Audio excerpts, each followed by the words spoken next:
You should remember your place in this house.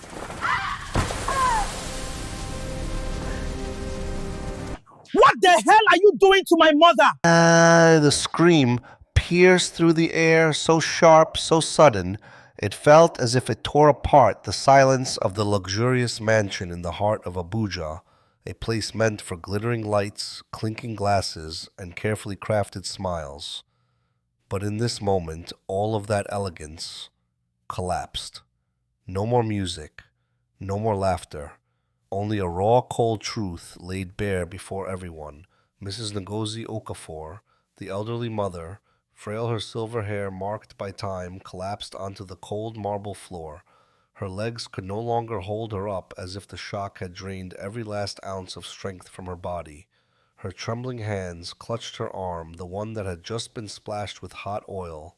Her wrinkled skin, already fragile with age, now burned red, searing, as if it were being scorched beneath the brilliant chandelier above. That light, which once made everything look beautiful, now exposed her pain in the most merciless way. No hiding, no escape, as if the entire world was being forced to witness her suffering. Standing before her, Amaka Okafor, the daughter-in-law, a young woman, beautiful, flawless. Every detail of her appearance perfectly composed, her hair, her makeup, her posture, all worthy of admiration, but her eyes were cold, cold in a way that made her feel like a stranger, not a flicker of emotion, not a trace of regret, not even the smallest hint of compassion. You should remember your place in this house. Her voice wasn't loud. She didn't need to shout, didn't need to raise her tone, just a soft sentence, yet every word, like a thin, sharp blade slowly cutting deep into the listener's heart. It wasn't just a statement, it was humiliation, a line drawn between those above and those beneath. Mrs. Ngozi didn't respond, not because she didn't want to, but because she no longer had the strength. Her lips trembled, opening, then closing again. Her eyes welled with tears, but she didn't dare look up. Perhaps this wasn't the first time she had endured something like this, but it was certainly the most painful. And then behind them, a large wooden door slowly creaked open, just a narrow gap, a sliver of darkness beyond it, and within that darkness someone stood, a man, a husband, a son. He stood there, silent, not stepping forward, not saying a word, just standing and watching. Everything that had just happened, he had seen it all, every detail, every second, from the moment the hot oil spilled to the moment his mother collapsed, and even the cold expression of the woman he called his wife. Yet he said nothing. That silence was terrifyingly heavy, because sometimes silence isn't ignorance, it's knowing, and choosing not to face it. No one in that house realized that what had just happened was not just an act of cruelty, but perhaps the beginning of a collapse, a family standing at the fragile edge between holding together and falling apart. No one knew what would happen next. Would that silence continue, or would someone finally step into the light? There are peoples who only become cruel when they believe no one is watching. But life is strange. It always finds a way to reveal the truth. At the exact moment we can no longer run from it, maybe through a glance, a moment, or a door left slightly open. So if it were you in that situation, what would you do? Would you remain silent, like that man, or would you step forward and say what needs to be said? Stay with this story until the end. Don't leave just yet, because what comes next is more than just a family story. It's a lesson, something that makes us reflect on how we treat the people closest to us, on the meaning of family. And I truly want to know, where are you listening from? A crowded, noisy city, or a quiet countryside where life moves a little slower? Leave a comment so we can see that no matter where we are, we're all here, listening to the same story. If stories like this touch your heart, stories that make you feel and think, then don't forget to subscribe, because ahead, there are many more stories like this. Stories not just to hear, but to understand, to remember, and sometimes to change ourselves. And now, let's step through that slightly open door and listen to the full truth, waiting to be told. Chinedu Okafor returned earlier than expected. The moment his car stopped at the mansion gate, he felt that something was off. It wasn't because the house was darker than usual, nor was it the unusual silence in the front yard. It was a feeling, hard to name, cold, empty, as if something was waiting for him inside. He stepped out of the car more slowly than usual. His hand reached for the door, and right then a scream echoed. A weak, painful scream, as if it had been crushed under the weight of the vast space. The scream of someone who no longer had the strength to resist anything. Chinedu froze. His heart tightened in his chest. Without another thought, he pushed the slightly open door slowly but firmly. And then what he saw inside made him go still. Under the cold white lights of the large kitchen, his mother, Ngozi Okafor, had collapsed onto the floor, her body curled in pain. Her trembling hands clutched the arm that had just been splashed with hot oil. Her aged skin burned red in patches, some areas already blistering. Her face had gone pale, her lips trembling, her breath uneven. Her headscarf had slipped to one side, revealing her disheveled gray hair. She looked so small, not like a mother, but like someone abandoned. Standing in front of her was Amaka, the wife Chinedu once believed he had chosen right, the woman he once thought was the blessing of his life. The bottle of oil was still in her hand, tilted slightly downward, a thin trail of steam still rising. But what Chinedu couldn't believe wasn't the oil, it was Amaka's eyes. No panic, no hesitation, not a trace of guilt, only coldness, unfamiliar and distant. A kind of cold, not born from anger, but from the absence of feeling. You should remember your place in this house. Her voice was soft, very soft. Soft enough that if you weren't paying attention, it could sound like an ordinary sentence. But every word was sharp like a blade, cutting deep, clear, intentional. Chinedu clenched his fists. His knuckles turned white, but he still didn't step inside. He stood there, behind the door, frozen, as if taking one more step would shatter everything beyond repair. Memories rushed back, without warning, without preparation, missed calls from his mother while he was in meetings. The time she said, "I'm fine," but avoided his gaze. Meals that grew quieter. Moments he noticed she was getting thinner, but reassured himself it was just age. And the times Amaka gently leaned on his shoulder and said softly, "Your mom is difficult. I'm just trying to get along." Back then, he believed her. Completely. So completely that he never realized, every time his mother stayed silent, she was hiding her pain. Ngozi slowly lifted her head, her eyes blurred with tears, trembling, but she didn't look at Amaka with resentment, only pleading. "Amaka, please don't do this. I'm begging you." Her voice was weak, so weak, as if even a passing breeze could carry it away. But Amaka only smirked, a thin smile. Cold.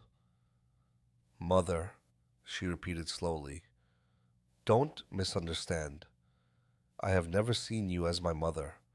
She paused, then continued clearer, more ruthless. "You're just someone living off my husband's kindness." Ngozi lowered her head, not because she accepted it, but because she no longer had the strength to fight. At that age, pain doesn't make you argue anymore. It just makes you tired. Behind the door, Chinedu felt something burning in his chest. Not explosive, but a deep smoldering anger. Heavy, like lava building beneath the earth. He remembered his father, a man who left too soon. Before he passed, he said only one thing: no matter who you become, never let your mother bow her head in her own home. Back then, Chinedu had promised, firmly, but now, in the very house he built, that same mother was kneeling on the floor, hurt, humiliated, treated like she didn't belong. And him, where had he been? All this time, guilt rose in him, so heavy it was hard to breathe. Inside, Amaka placed the oil bottle down. She pulled a chair, sat, slowly, as if nothing that had just happened concerned her. She looked at her freshly done nails, then said casually, If you tell Chinedu anything, next time it won't just be hot oil. Ngozi trembled. She tried to push herself up, to stand, but couldn't. Her burned arm had taken all her strength. Her body slipped back onto the tile floor. Her breathing became faster, weaker. And at that moment, Chinedu couldn't stand there any longer. The door swung open, not loudly, but enough to freeze the entire kitchen. Amaka turned sharply, her face drained of color in an instant. The chair scraped harshly as she stood up. Her eyes widened, panic. Clearly she hadn't expected him to be there. Chinedu. Her voice broke. Gone was her calm. Gone was her control. Only fear remained. But Chinedu didn't answer right away. He walked in, slowly, step by step, heavy. The sound of his shoes echoed against the floor, not rushed, not hurried, but each step made the air suffocatingly tense. His silence was the most terrifying part, because some anger doesn't need to shout. It simply destroys everything quietly. Chinedu took off his coat, knelt in front of his mother. Ngozi looked up. Her eyes trembled, relief, pain, like a child finally found, after enduring too much for too long. I'm here, Mom. Just 4 words, but enough to make her break down in tears. Chinedu gently placed his coat over her shoulders, trying to cover the burn. His hands trembled as they touched her scorched skin. He had handled massive contracts, silenced entire boardrooms, but now he felt helpless, like a son who came too late. He stood up, turned, looked at Amaka. The kitchen was silent, so silent you could hear the clock ticking. Amaka stepped back slightly. Let me explain. Explain, Chinedu asked, his voice low, but cold. It's not what you think. She spilled it first. I saw everything. 4 words, soft, but final. Amaka froze, unable to say anything more. Chinedu looked at her. For a long time, as if looking at a complete stranger, someone who once slept beside him, laughed with him, spoke of the future, but now just someone capable of hurting a fragile old woman and treating it like nothing. He understood something, something painful. Not everyone who enters your house is family. Not everyone who says family understands what it means. Ngozi gently held onto her son's shirt, as if to stop him, as if afraid things would go too far. Even in her pain, she still wanted to keep the family from breaking. But it was too late. This house didn't break because of a scream. It broke the moment cruelty was chosen, and Chinedu knew from this moment on nothing would ever be the same, because some wounds may heal, but some things once seen can never be forgotten. He took a deep breath, pulled out his phone, called a doctor, then called a lawyer. Amaka looked at him, her lips trembling. What are you going to do? Chinedu didn't answer immediately. He bent down, helped his mother up, carefully, as if she might shatter if he wasn't gentle. Then he looked up. His eyes darkened, his voice low, decisive. Starting tonight, you'll understand what it feels like to lose everything. And that was only the beginning. Amaka wasn't always like this. There was a time, not very long, but long enough for everyone in the Okafor family to believe she was a blessing, a source of pride. The right choice. The day Amaka stepped into this house, Lagos was in the middle of its sunny season. Sunlight streamed through the large glass windows, pouring into the main hall, reflecting off every detail from the staircase railings to the paintings on the walls. And in that radiant space, Amaka appeared in an ivory wedding dress, elegant yet gentle, making everyone present turn to look, not just because she was beautiful, but because she was almost perfect. A beauty that was just enough, a posture that was just right, a way of walking neither rushed nor awkward, as if everything had been carefully prepared. She bowed respectfully to each elder, not too low to lose confidence, not too high to seem arrogant, and when she stood before Ngozi, she smiled, soft, warm, then said Mom, just that one word, not long, not elaborate, but enough to soften the heart of a woman who had lived through so many years, So many losses.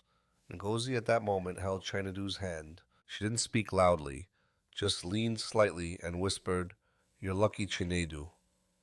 And Chinedu, a man who calculated every decision carefully, for the first time in his life allowed himself to believe in something simpler, that this time he didn't need to think twice, because he had chosen the right person.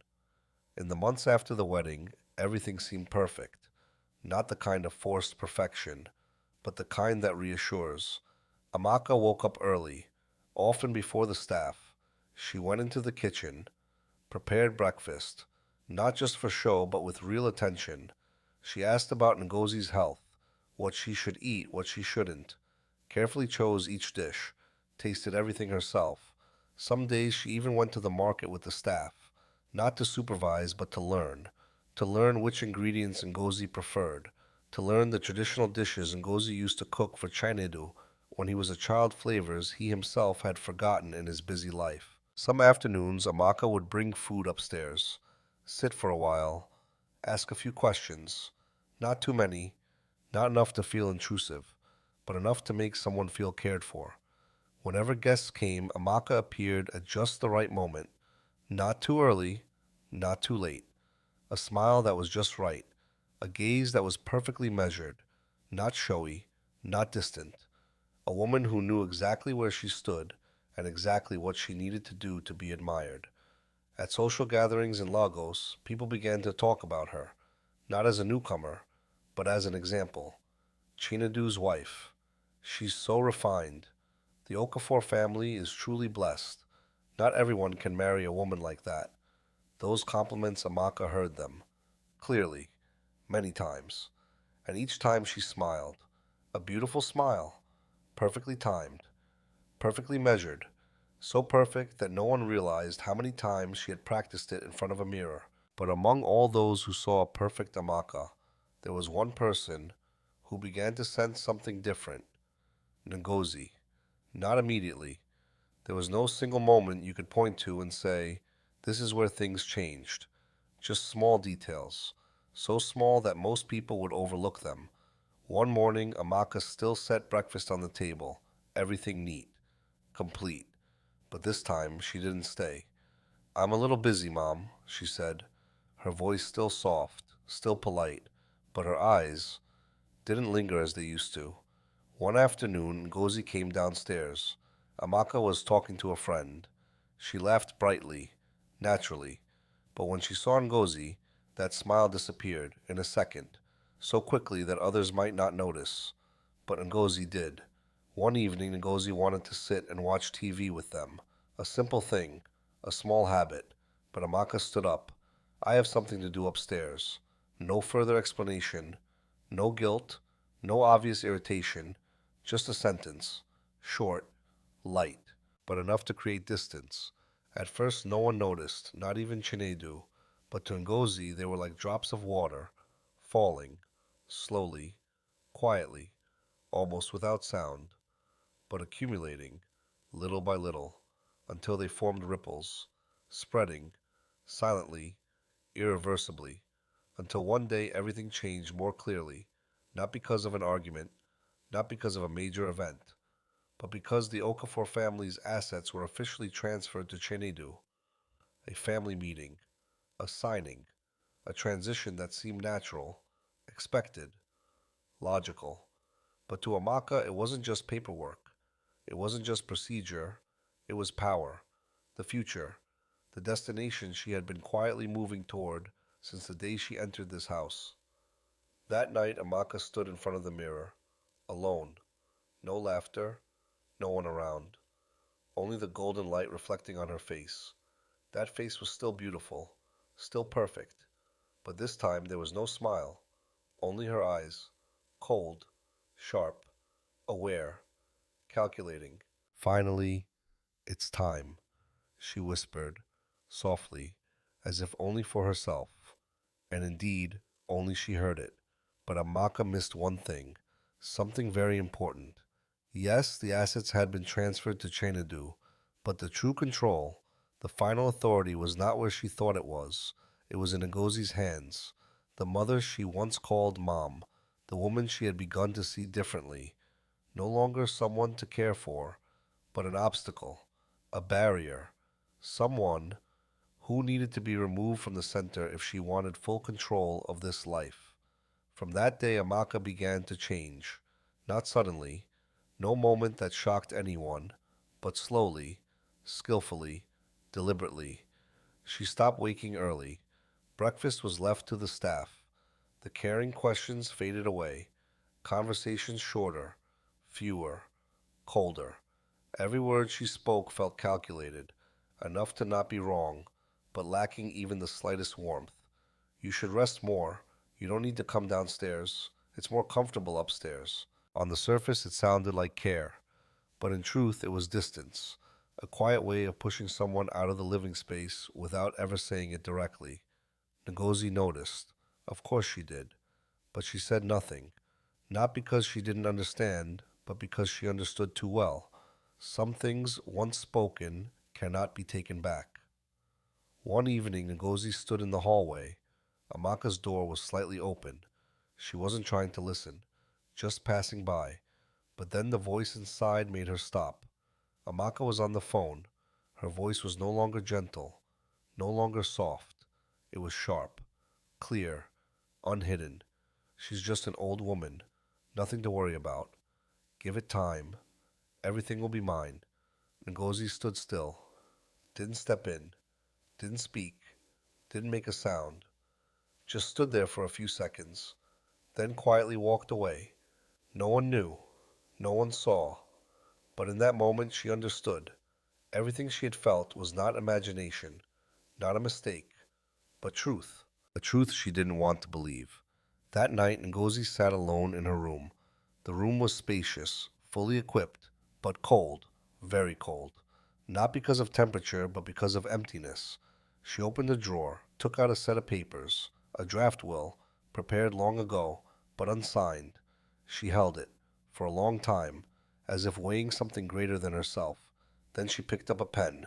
Her hand trembled slightly, not from fear, but from exhaustion, from pain, from accepting something she never wanted to accept. And then she signed. The signature wasn't perfect, not smooth, but firm. Not for revenge, not for punishment, but for protection. To protect her son from someone he had not yet truly seen. From that moment, everything was decided. Silently. No one knew. No one noticed.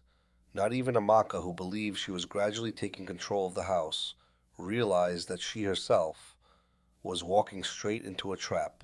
A trap not built on hatred, not on anger, but on the clarity of a mother who had seen too much.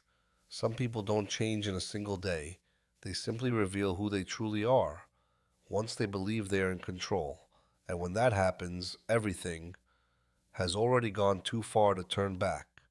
Ngozi never fought back, not because she was weak, and not because she didn't realize how cruelly she was being treated, but because there are mothers in this world who have spent their entire lives choosing endurance over conflict. They choose to take the loss upon themselves. They choose silence. They swallow their tears just so their children won't have to carry any more pain. And Ngozi was one of those mothers. Since her husband passed away, she lived quietly like a shadow in the very house her son had built. A house that was large, beautiful, filled with everything, yet somehow had no place for her to truly live. She never demanded anything, never complained, never interfered in the young couple's life. What she wished for was actually very simple, just to see her son at peace, to hear laughter in this home, to feel warmth, to feel that this was a home, not just a place to stay. But the more she stepped back, the further she was pushed away. Amaka didn't stop. At first it was just sharp words, carefully hidden behind a smile, subtle remarks that seemed harmless, fleeting looks of irritation, doors closing a little too firmly whenever Ngozi passed by. All of it was small, so small that from the outside no one would notice anything unusual, but for someone living inside, it accumulated. It stacked up. It became a pressure without a name, and gradually the contempt was no longer hidden. Amaka began deciding everything: where Ngozi could sit, when she could eat, whether she should appear in front of guests, or when she needed to disappear to avoid affecting the image of the house. In a grand mansion, Ngozi became someone with no place, like an old object pushed into a corner, not allowed to speak, not allowed to bother anyone, and slowly, not allowed to exist as a person. But she remained silent, even when the staff looked at her with pity, even when cold meals were left outside her door for hours, even when the scarf she used every day was thrown to the floor just because it didn't match the interior.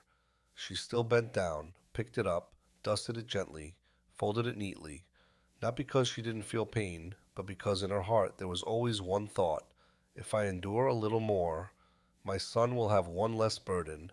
If I stay silent a little longer, this family will face a little less conflict.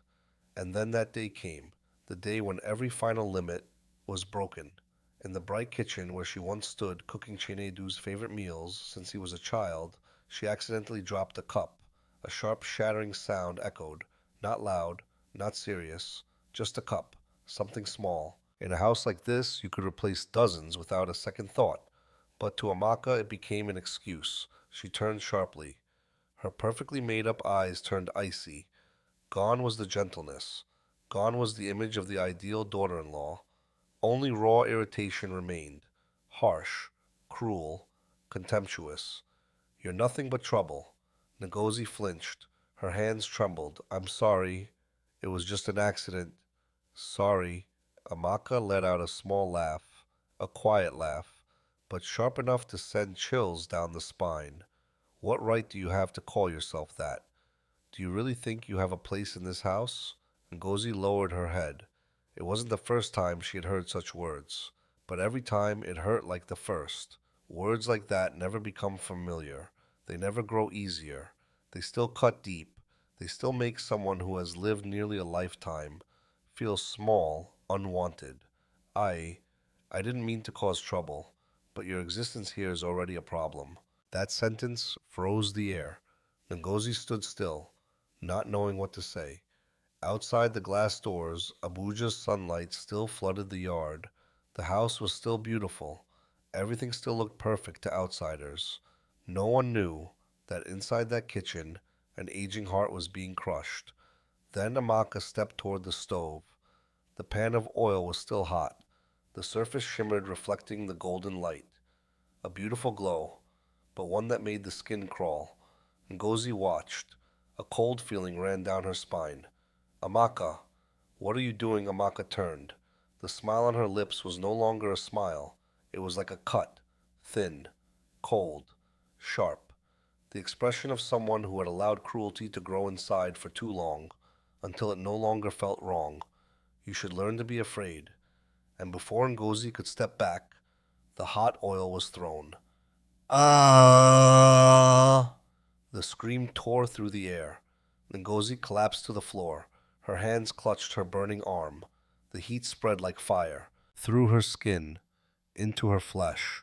Her body curled, shaking, breath rapid, sweat and tears mixing together. Her lips trembled, no words came out. Amaka stood there, calm, cold, no panic, no regret, no intention to help.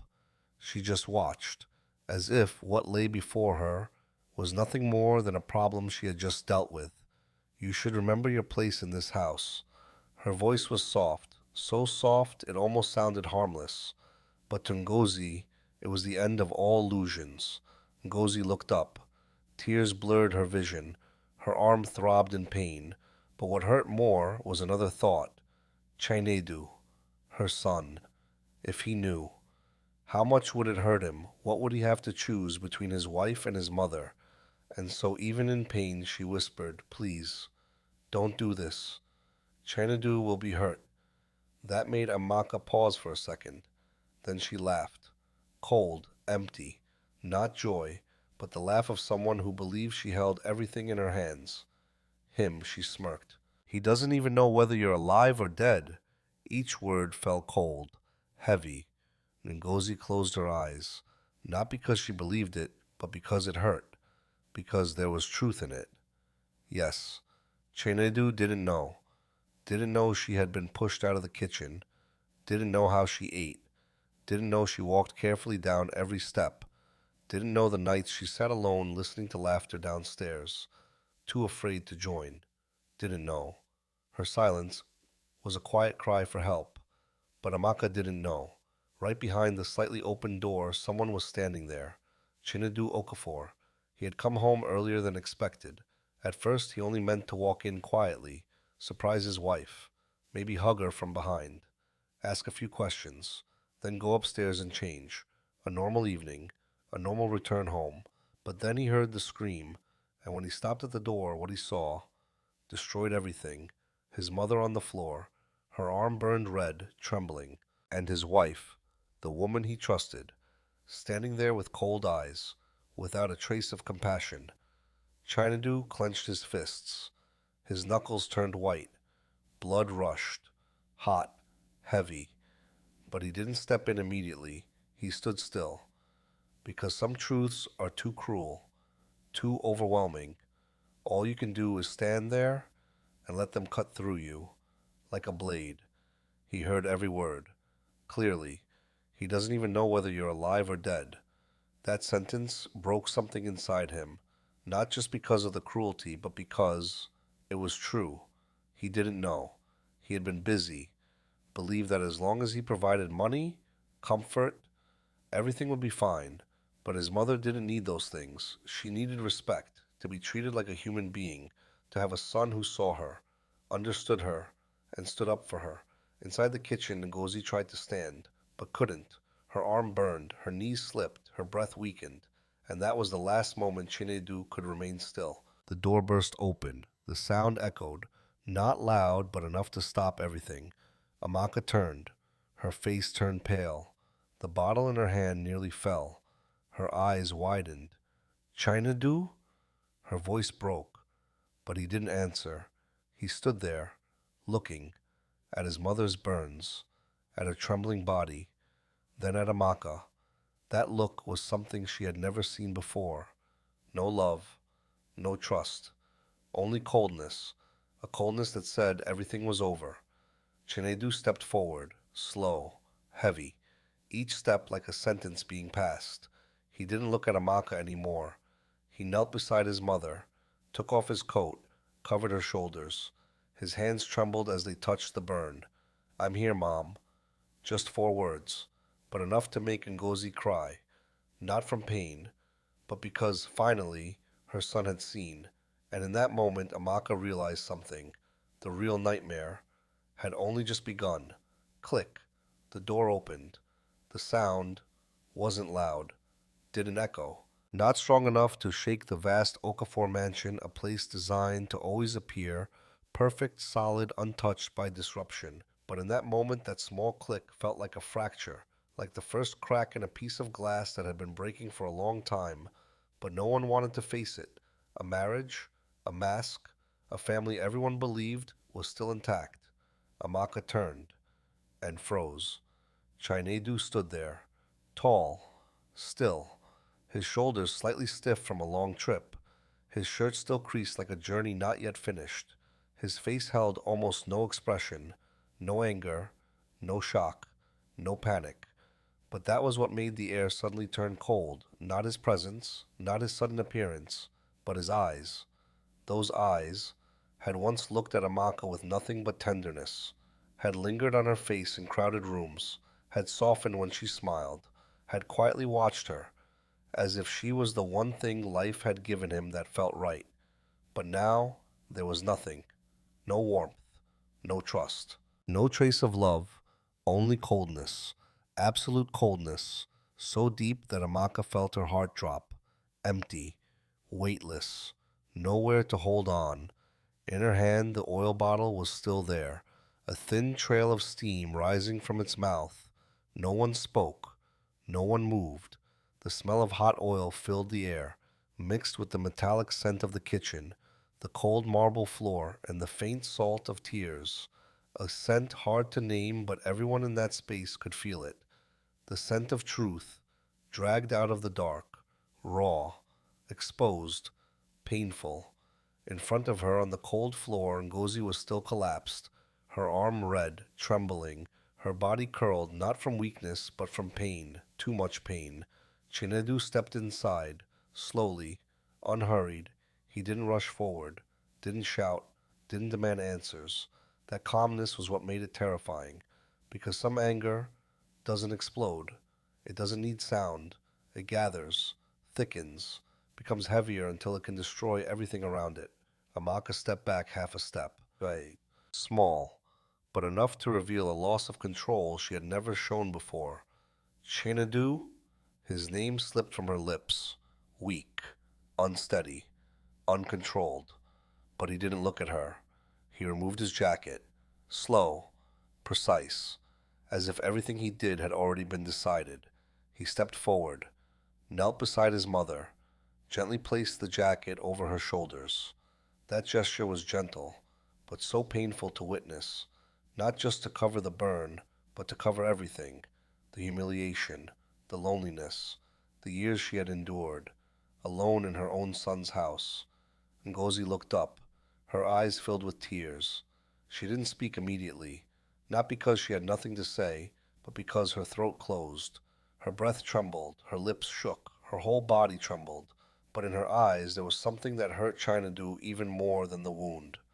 Relief, relief, that he had finally seen.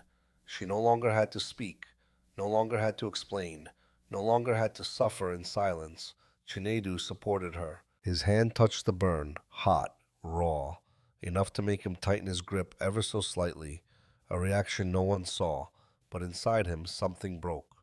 Not cracked, broken, completely. He stood up, slowly, turned, looked at Amaka, the distance between them just a few steps, but now unreachable. What did you just do?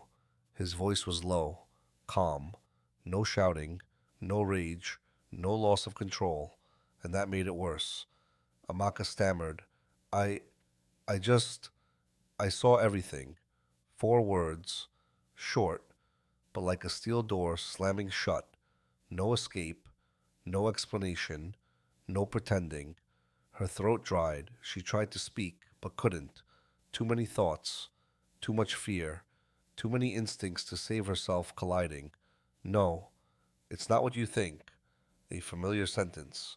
The first thing people say when they're exposed. But Chinedu didn't blink. Then what is it? She swallowed. She dropped a cup. I got angry. I didn't mean to. Didn't mean to, he repeated. Same tone. Slow. Even. But colder. He looked at the oil. Then at her. You held hot oil. She was on her knees. And you told her to remember her place. Amaka froze. He heard everything. Nothing missed. Chinedu, I can explain. Explain what? He stepped forward. 1 step. Enough to make her retreat. Explain why you abused my mother. Explain why you made her invisible in her own son's house. Or explain why you stood there, watching her in pain, and did nothing. Those questions didn't need answers. The answers were already there, on the floor, on the burn, in her eyes. Amaka stepped back again. For the first time she lost control.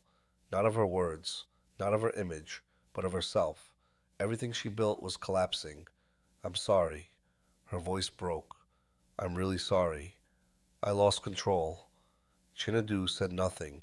He just looked. A look that no longer searched for reasons, no longer hoped, no longer waited. That silence terrified her more than shouting. Say something, she whispered.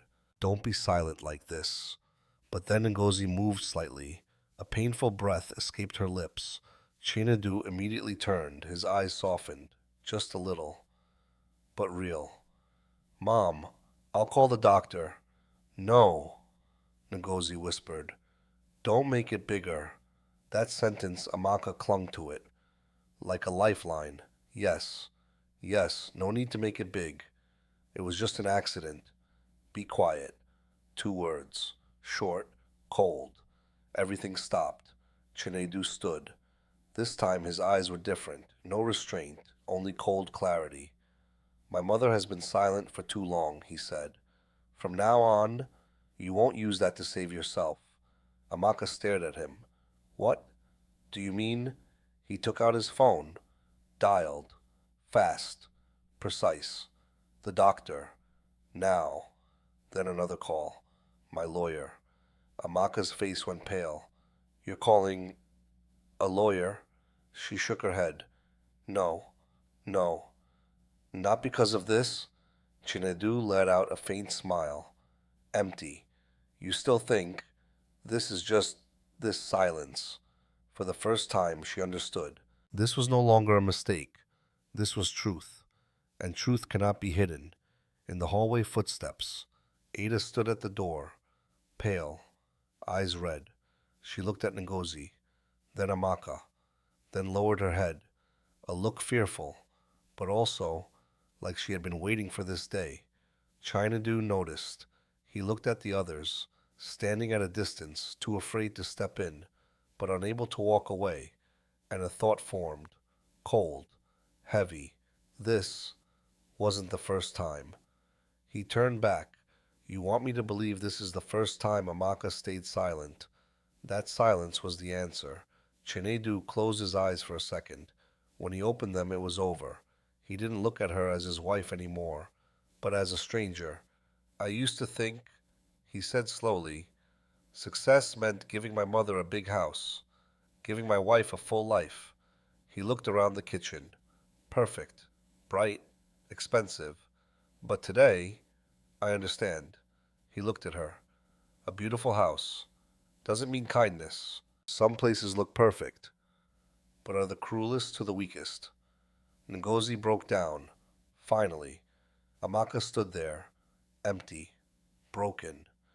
Chinadu, please. She stepped forward. He raised his hand, stopping her. No touch, but final. Don't come near my mother. Silence. Then he continued, his voice rough. And from now on, don't come near my life. The words fell. Like a final sentence, Amaka stood frozen, unable to speak. Outside the sun still shone. Abuja still buzzed. No one knew that in this kitchen a family had just shattered. The door had opened. The truth had stepped out. And once it does, it can never be closed again. Chinadu took out his phone.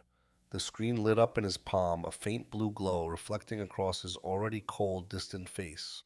The light wasn't strong, not blinding, but in that moment, it felt sharp enough to cut through the heavy, suffocating air. The entire kitchen seemed to hold its breath. No one spoke.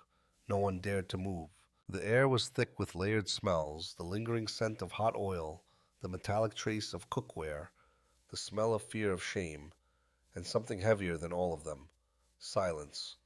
A silence so dense it felt like you could reach out and touch it. Ngozi was still leaning against the cabinet, Chinedu's jacket draped over her shoulders like a protection that had come too late. Her hands trembled as she clutched her burned arm where the skin had turned red and stretched tight, so painful that even the slightest touch would send sharp waves through her body. Her lips were pale, her breathing uneven, but in her eyes now there was more than pain. There was something else: shock, helplessness, the look of someone who had lived in silence for too long, that when the truth was finally dragged into the light, she no longer knew how to face it.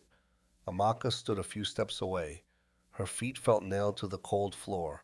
She stared at the phone in her husband's hand, and for the first time since the day she entered the Okafor house, she was truly afraid. Not a momentary fear, not the kind that comes from being caught and trying to deny it, but the fear of someone realizing the mask they had worn for so long had fallen, and this time there was no way to pick it back up. Chinadu tapped the screen.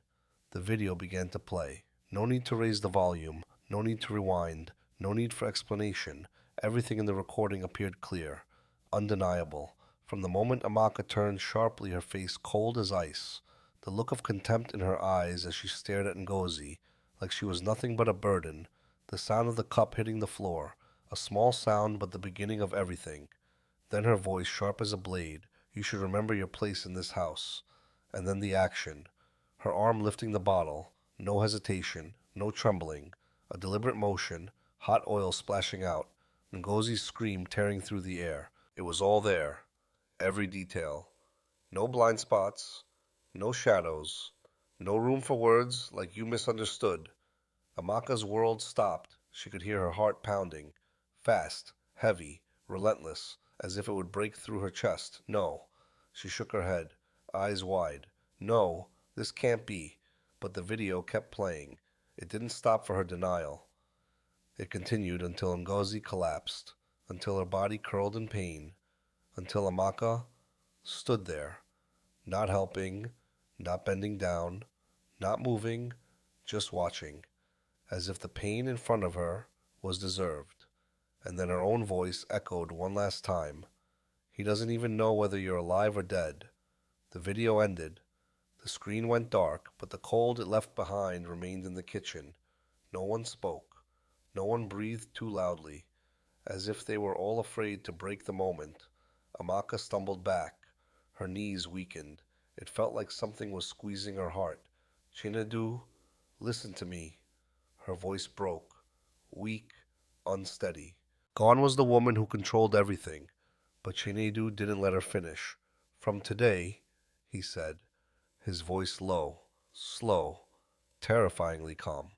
You are no longer part of this family. Each word fell heavy, firm, final. Amaka collapsed, completely. Her knees hit the cold tile with a dull sound. Her hands pressed against the floor, shaking. Her once perfect face now pale, her lips drained of color. Mascara smeared into dark streaks like the last traces of the mask she had just lost. No, she screamed, panicked. You can't do this to me.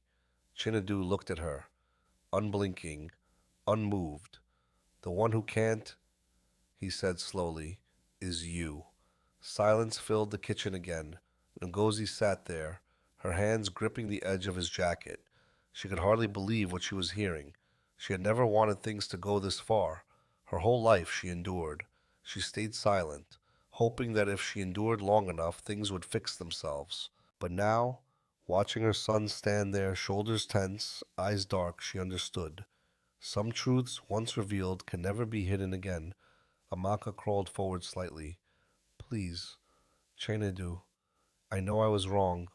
I really know. I just lost control. I just what? He cut in, his voice steady, sharp. Just saw my mother as a burden, just thought she was old, so you could do anything, or just thought I would never find out. Amaka broke down. Tears streamed down, but this time they meant nothing. They held no power. They softened no one, because the man standing before her was no longer her husband, but a son who had just seen his mother humiliated. I'm sorry, she sobbed. I'm sorry, but apologies came too late, too light, compared to the burns, compared to the silent months. Chinedu bent down, picked up his phone, turned off the screen, slipped it into his pocket. A final gesture like closing the last door. He looked toward the hallway. Ada stood there, pale, eyes red. She looked at Ngozi, then at Amaka, then lowered her head. A look fearful, but also like she had been waiting for this moment. Chinedu saw it. He looked at the others, standing at a distance, too afraid to step in, but unable to walk away, and a cold realization passed through him. This was not the first time. He stepped toward the door. Ada. She flinched. Yes, sir. Tell me. His voice low. Is this the first time? The hallway fell silent. Ada looked at Amaka, then Ngozi, then Chinedu. Tears fell. No, sir. Just 4 words, but enough to crush his chest. Amaka turned sharply. Be quiet. But one look from Chinedu and she froze, no longer in control. Ada continued crying. It's not the first time. She's been like this for a long time. Sometimes she wouldn't let her eat. Sometimes she wouldn't let her come downstairs. Once, she locked the garden door. Each word a blade. Ngozi closed her eyes. Tears fell. No denial. No blame. Because she knew silence could no longer save anything. Amaka shook her head. You're lying. But her voice was weak. Empty. Chinedu looked at her. Pain in his eyes. And coldness. I brought you into this house. With all my trust. I left my mother here. Because I thought she would be respected. His voice roughened. But what you did was not a mistake. It was deliberate cruelty. Amaka lowered her head, unable to look at him, because she knew it was true. Evil doesn't come all at once. It grows, until it can no longer be hidden. Outside, the sound of a car. The doctor had arrived. The house staff followed. The truth was spreading. Nothing could be hidden anymore. Chenadu turned to the house manager. "Prepare the east room." "Yes, sir." He looked at Amaka one last time. "The lawyer will be here today." She panicked. "No, you can't." "I can." He cut her off. "And I will." She crawled forward, grabbed his pant leg. "Please, don't send me away." He looked down, then gently removed her hand, slowly, but firmly. Some things once broken can't be fixed. He turned away, helped his mother stand. Ngozi leaned on him. Step by step they walked out of the kitchen. She looked back. No hatred, only sadness. The sadness of someone who understands cruelty destroys itself. Amaka remained on her knees, alone, in a perfect kitchen, but her place was gone. At the door, Chinedu paused, without turning back. "From now on, the truth will speak for everything." Then he walked away. The door closed, and Amaka understood it wasn't just the kitchen that had closed. Her entire life had just shut behind her. In just a few days, Amaka lost everything. Not the kind of loss that comes from a small mistake, a moment of anger that can later be fixed. Not a crack that can be covered up with clever explanations or well-timed tears, the kind she once used so effectively. This was a total collapse.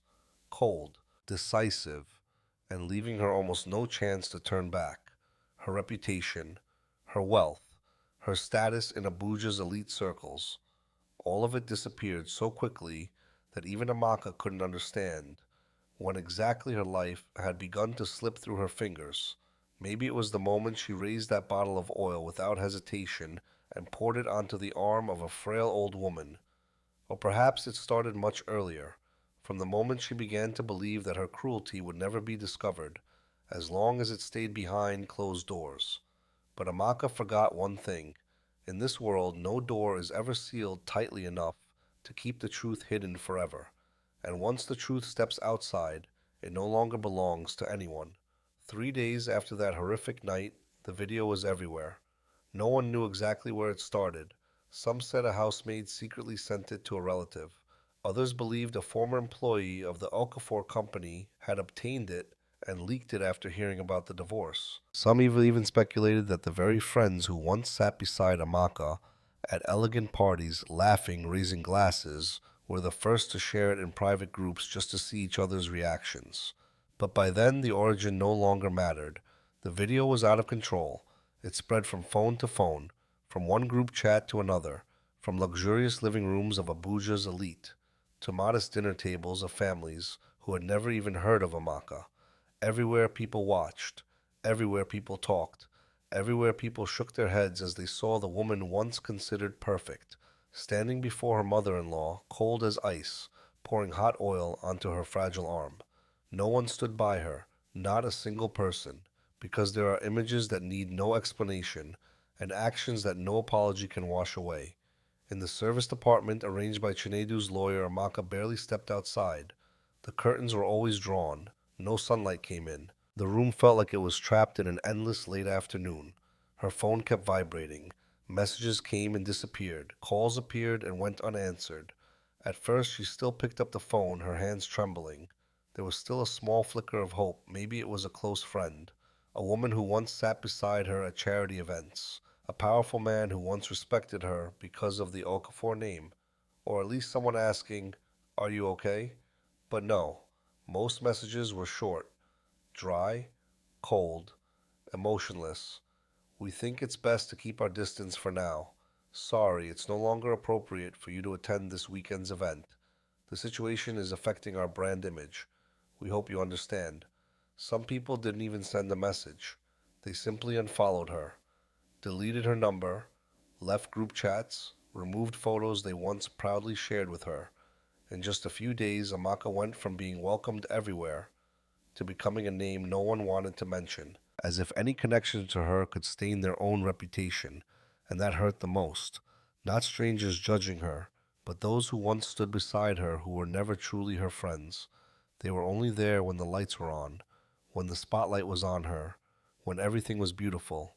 But when the lights went out, no one stayed in the dark with her. By the fourth afternoon, Amaka finally opened social media. Just once.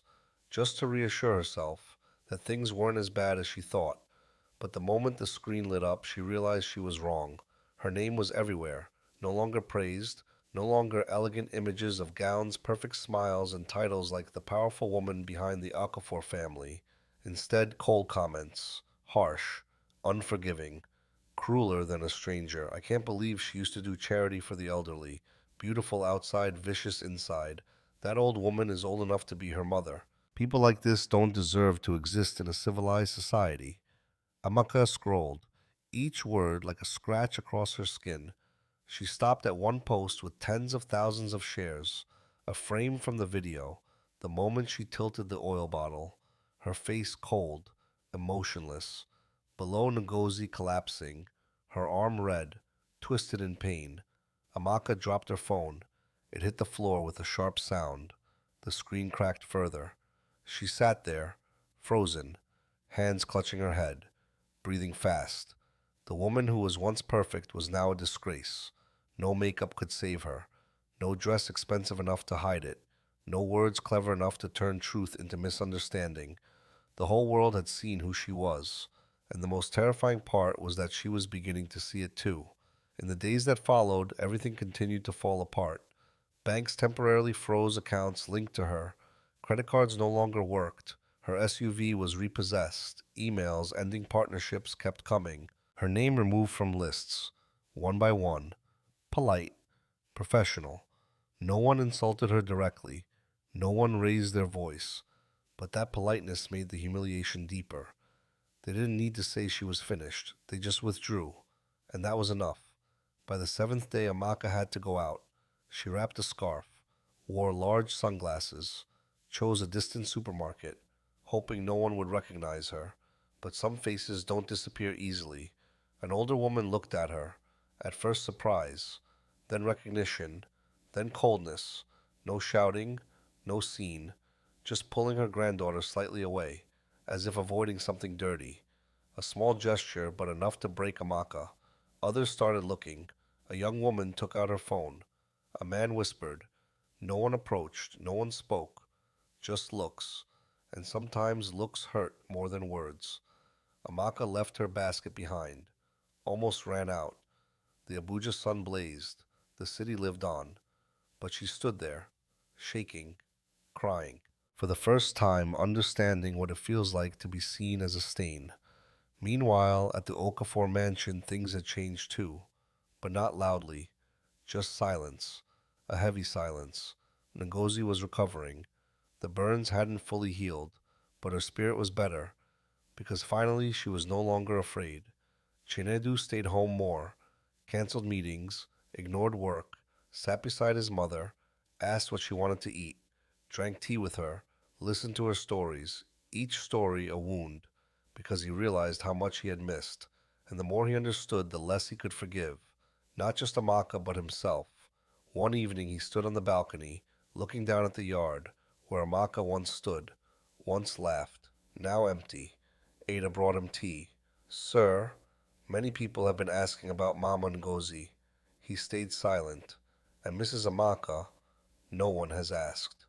A pause. Then he said, that's the price of living by image, not by character. The words lingered, because they were true, too true. Amaka once had everything, but everything stood on a fragile foundation, and when the truth struck, it shattered. That night in the dark apartment, Amaka sat before a mirror. No lights, just a dim glow. No one around, just her and herself. She stared for a long time. No acting, no mask, no audience, only truth. Everything she built was gone, not in a day, but over time.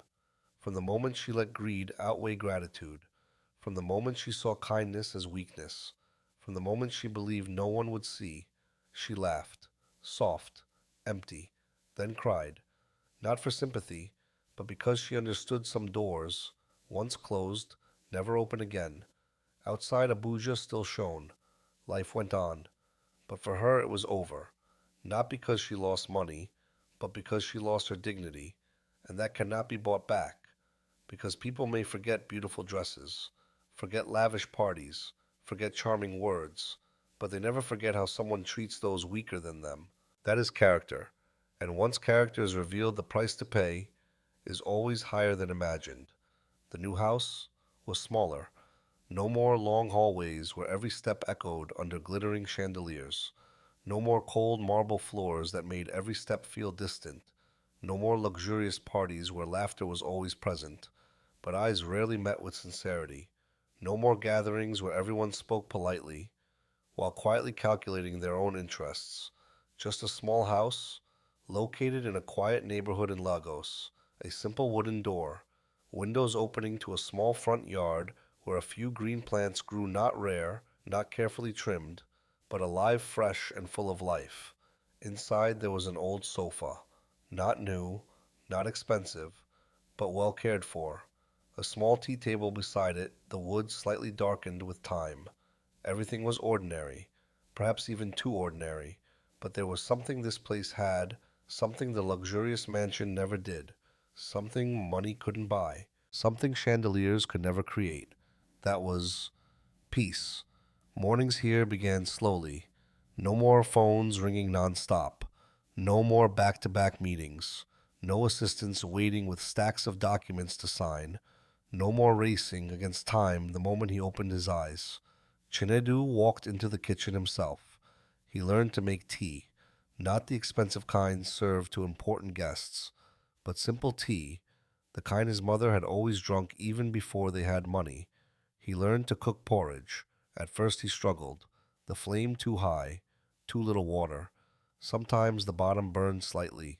Sometimes it was too watery. He sighed, looked at the pot, then tried again. No one rushed him. No one criticized him. But he stayed patient, not because he wanted perfection, but because he began to understand something simple. Caring for someone is not doing something perfectly once. It's doing small things again and again, every day, slowly, consistently, and being present. Ngozi sat by the window. Morning sunlight rested gently on her silver hair. Those strands now reflected warmth, no longer sadness. Her burned arm had healed significantly. A faint scar remained, impossible to erase. A mark, a reminder. But her eyes were different. No more avoidance, no more fear, no more hesitation stepping outside her room. Only calm. The calm of someone who could finally live, without fear. She watched her son. Chinadu carefully carried a tray of tea, both hands steady, walking slowly, trying not to spill a drop. A scene that months ago would have been unimaginable. A man who once handled million-dollar deals. A man whose presence silenced boardrooms.